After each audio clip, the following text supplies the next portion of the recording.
Hello everyone, welcome back to my channel. कैसे आप सब। और फाइनली मैं फिर से फिर से आ चुकी हूँ फेस रिवील वाली वीडियो लेकर। और इसमें मैं आप लोगों को समझाऊंगी कि बिगिनर्स यूपीएससी की तैयारी कैसे स्टार्ट करें। मेरी वोकेबुलरी पे क्या बोलते हैं इसको, वोकेबुलरी पे बहुत सारे लोग जाते हैं। तो देखो हम लोग ऐसे ही है, हरियाणवी है, जो मुंह में आता है बोल देते हैं। तो समझ तो जाते हो ना, क्योंकि अंडरस्टैंडिंग पावर आप लोगों की अच्छी है। मैं कैसे भी बोलूं आप लोगों की समझ में आ जाना चाहिए। तो चलिए स्टार्ट करते हैं। बिगिनर्स को सबसे पहले क्या करना है, बिल्कुल भी इधर उधर और रैंडमली ज्यादा से ज्यादा वीडियो देखने की कोशिश बिल्कुल ना करें। आप कंफ्यूज हो जाएंगे। यूट्यूब पे एक तरह से बवंडर छाया हुआ है यूपीएससी का। एक तो हर कोई बोलता है मेरे यही से टॉपर निकले हैं। अरे चलो छोड़ो, स्टार्ट करते हैं। आपको सबसे पहले क्या करना है, आपको सिलेबस का प्रिंट निकलवाना है। यानी आप गूगल पे जाइए और अच्छे से आप अगर पोस्ट करेंगे ना वहां पे कि यूपीएससी प्रीलिम्स सिलेबस, तो भी आ जाएगा। और एक मैं आपको इजी बता देती हूँ, आप ये लिख सकते हैं कि यूपीएससी ध्येय आईएएस पीडीएफ। ध्येय आईएएस की वेबसाइट है जिसपे बहुत ही अच्छे से उन्होंने हिंदी एंड इंग्लिश दोनों में सिलेबस का पीडीएफ दिया हुआ है। वहां से आप पीडीएफ को डाउनलोड करेंगे, उसके बाद आप जाएंगे कैफे की दुकान पर, वहां पे आप प्रिंट निकलवा लेंगे। अगर आप डिजिटली पढ़ते हैं, वैसे मैं अपना बताऊं, आज तक मैं भी डिजिटली कंफर्टेबल नहीं हूँ। मोस्टली मैं भी कॉपी पेन, मुझे वही हैबिट है, तो वही अच्छा लगता है। आई थिंक आप भी उन सब में होंगे। बस जिन बच्चों को अच्छे से डिजिटली पढ़ना आता है वो अपना लैपटॉप या अपने टैब या मोबाइल में भी पीडीएफ रख सकते हैं। वरना आप क्या कीजिए, आप प्रिंट निकलवाइए और मेरी तरह अपनी स्टडी टेबल पर पेस्ट कर दीजिए। मैंने किया हुआ है, यहाँ पे प्रीलिम्स का ही है। जिन बच्चों को मेंस का निकलवाना है, मेंस का भी ऐसे मिल जाएगा। आपका जो भी ऑप्शनल सब्जेक्ट है उसका मिल जाएगा। बिगिनर्स को मैं बोलूंगी स्टार्टिंग में ऑप्शनल चूज करने में बिल्कुल भी जल्दबाजी ना करें। अच्छे से एक दो मेंटोर, एक दो टीचर, एक दो टॉपर्स की आप वीडियोस देखिए और उसी के अकॉर्डिंग आप अपना ऑप्शनल चूज कीजिए कि वो क्या बताते हैं, कि आपको अपना ऑप्शनल अपने अकॉर्डिंग चूज करना है। अभी मैंने देखा है, ट्रेंड चला हुआ है कि सभी बच्चे बोल रहे हैं हिंदी साहित्य का ही रिजल्ट ज्यादा आता है। क्या कनिष्क कटारिया ने मैथ ऑप्शनल से टॉप नहीं किया? तो ऐसा नहीं होता है। आपका अगर मान लो आपको हिंदी साहित्य समझ ही नहीं आता है, आपको बोरिंग लगता है, तो आप कैसे कर लेंगे उसको। आप सबसे पहले देखिए कि आप किस सब्जेक्ट में अच्छे हैं, उसके बाद ही आप ऑप्शनल चूज कीजिए। श्रुति शर्मा क्या नाम है आईएएस का, उसका भी सोशियोलॉजी था। बहुत सारे लोग पीएसआईआर से भी करते हैं, बहुत सारे लोग केमिस्ट्री से भी करते हैं। आप बिल्कुल भी इस किसी के भी दबाव में, क्योंकि आजकल ना बिजनेस चल रहा है एक तरीके से, कि सभी अपने अपने ऑप्शनल का जो जिसकी क्लासेस आपके पास अवेलेबल है उसको ही आप ओबियसली अच्छा बताएंगे, जिसके लिए आपके पास टीचर है। तो देखो, आपको बिल्कुल भी किसी के भी बहकावे में ना आकर आप वही ऑप्शनल चुने जो आपके लिए आपका बेस्ट सब्जेक्ट है।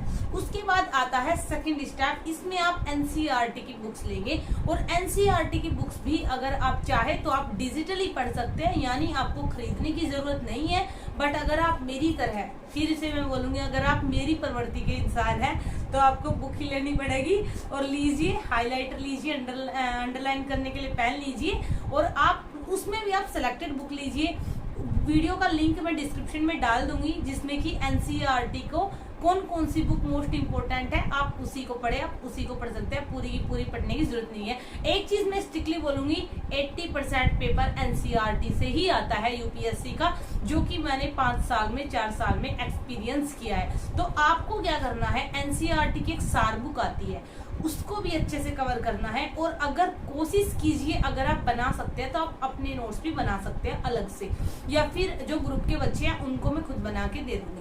उसके बाद बात आती है एनसीईआरटी का शॉर्ट नोट्स हो गया, इसके लिए आप बुक भी ले सकते हैं। महेश कुमार रंजन की भी आती है, महेश कुमार बर्णवाल की भी आती है। दोनों बुकों में एनसीईआरटी का सार होता है। बट ये काम आपको बाद में करना है। पहले आपको एनसीईआरटी की जो रेफरेंस बुक जो आती है ना थ्योरेटिकल टाइप में, वो आपको कर लेनी है। उसके बाद बात आती है एनसीईआरटी की एमसीक्यू प्रैक्टिस। ये आपको जरूर करनी है, क्योंकि पढ़ने से आप अलग तरह का एनालिटिकल पावर आप में होती है, जो कि मेंस में काम आती है। बट एमसीक्यू की प्रैक्टिस आप ज्यादा से ज्यादा करके जाए। और वो भी आपको न्यू पैटर्न पे करनी है, जो कि यूपीएससी का पैटर्न है। अब यहाँ पे मैं आप लोगों को एक चीज और बता दूं, कुछ बच्चे अब क्या करेंगे कि यूपीएससी ने पैटर्न चेंज कर दिया तो प्रीवियस ईयर क्वेश्चन पेपर लेने की और देखने की उनको जरूरत नहीं है। तो ऐसा बिल्कुल भी ना करें। यूपीएससी ने कहीं भी मेंशन नहीं किया है कि अब वो आगे न्यू पैटर्न पे ही क्वेश्चन पूछेगी, वो पुराने पैटर्न पे फिर से पूछ सकती है। तो इसलिए आपको दोनों पैटर्न को माइंड में रखकर आपको अपनी तैयारी स्टार्ट करनी है। इसके बाद बात आती है रेफरेंस बुक। 2-3 रीडिंग आपको इनकी करनी है। ये होती है जैसे स्पेक्ट्रम हो गई, पॉलिटी की एम लक्ष्मीकांत की बुक हो गई, आपकी इकोनॉमी हो गई, ज्योग्राफी हो गई। ये बुक लिस्ट भी आप वीडियो के डिस्क्रिप्शन में लिंक है जिसमें आप बिगिनर्स देख सकते हैं। उसके बाद बात आती है स्टैंडर्ड बुक के नोट्स की, तो जरूर बनाएं, क्योंकि जब आपका एग्जाम टाइम आता है ना, तब आप पूरी की पूरी पॉलिटी को रिवीजन नहीं कर पाते हैं, या फिर पूरी की पूरी स्पेक्ट्रम को आप रिवीजन नहीं कर पाते, टाइम बहुत ही कम होता है। तो देखिए एग्जाम टाइम में फिर आपको अकल आती है, ओह मैंने तो एक गलती कर दी, मेरे को तो नोट्स बना लेने चाहिए। तो इसीलिए आपको क्या करना है, आपको पहले से ही अपने नोट्स प्रिपेयर करने हैं, या फिर आप अपने किसी मेंटोर से लीजिए, अपने किसी टीचर से लीजिए, यानी जिसको भी आप अपना गाइडर, अपना मेंटोर बनाते हैं, वो या तो आपको नोट्स दे या फिर आप खुद अपने नोट्स बनाए। वैसे अगर आप कहीं से भी अकॉर्डिंग टू, यानी मुझे इंक्लूड करके भी, इंक्लूडेड मी, अगर आप कहीं से भी गाइडेंस लेते हैं, मेंटोरशिप लेते हैं, आप पेड कोर्स ज्वाइन करते हैं, तो आपको नोट्स जरूर मिलने चाहिए। ऐसा नहीं होता है कि हम बस आपको डाउट सेशन क्लास देंगे और आप हमें पैसे दो, हम बस आपको टीचर्स की क्लास देंगे, आप अपने नोट्स खुद से बनाओ और आप हमें पैसे दो। अगर आप कोई भी मेंटोर चूज करते हैं तो आपको नोट्स देने की जिम्मेदारी उसी की होती है, क्योंकि उसको पता होता है क्या इम्पोर्टेंट है एंड क्या इम्पोर्टेंट नहीं है। इसके बाद बात आती है एमसीक्यू प्रैक्टिस करें। आपको एमसीक्यू की प्रैक्टिस यहाँ पे भी करनी है। आप मंथ के एंड में लगा लीजिए, यानी जो भी आपने पूरे साल पढ़ा, आप लास्ट में उसकी एमसीक्यू प्रैक्टिस करेंगे, और वो भी न्यू पैटर्न पे, यानी एआर टाइप के क्वेश्चंस, एंड जैसे होता है ना कि उपरोक्त में से कितने सही है, उस टाइप के। अब ये नहीं करना है कि 1 या 2 सही है, 2 या 3 सही है, कितने सही है वाले ऑप्शन पे चले जाइए, और वो जो पैटर्न है उस पे आप एमसीक्यू की प्रैक्टिस करते रहिए। और यहाँ पे आपको अपनी आंसर राइटिंग भी स्टार्ट करनी है, क्योंकि जो बीच का जो टाइम होता है ना, जैसे अभी जैसे प्रीलिम्स आपने दिया, आपका रिजल्ट आ गया, ये जो बीच का टाइम है, आई थिंक 15 सितंबर या 17 सितंबर के अराउंड ही आपका मेंस एग्जाम होगा। इसमें आंसर राइटिंग प्रैक्टिस करना फिर मुश्किल हो जाता है, क्योंकि आपको सारे सब्जेक्ट भी रिविजन करने हैं, आपको नोट्स भी रिविजन करना है, करंट अफेयर भी करनी है, तो आपको पहले से ही आंसर राइटिंग की प्रैक्टिस भी अपनी कर लेनी है। बट 2-3 महीने तैयारी स्टार्ट करने के बाद ही करना, यानी एनसीईआरटी तो ऑलमोस्ट कंप्लीट हो ही जाने चाहिए, उससे पहले वो तुक्काबाजी भी मत करिए कि फर्स्ट डे से ही आपको आंसर राइटिंग की पीपुड़ी बजानी है। ऐसा बिल्कुल नहीं करना है। थोड़ा सा रुकिए, चिल आउट कीजिए, एनसीईआरटी वगैरह कंप्लीट कीजिए, एंड देन आप थोड़ा थोड़ा लिखिए। भले ही आप गलत लिखे, भले ही आप सही लिखे, जब तक आप लिखेंगे नहीं तब तक आप सीखेंगे नहीं। उसके बाद बात करती हूँ, मल्टीपल रिवीजन करें और टेस्ट लगाएं।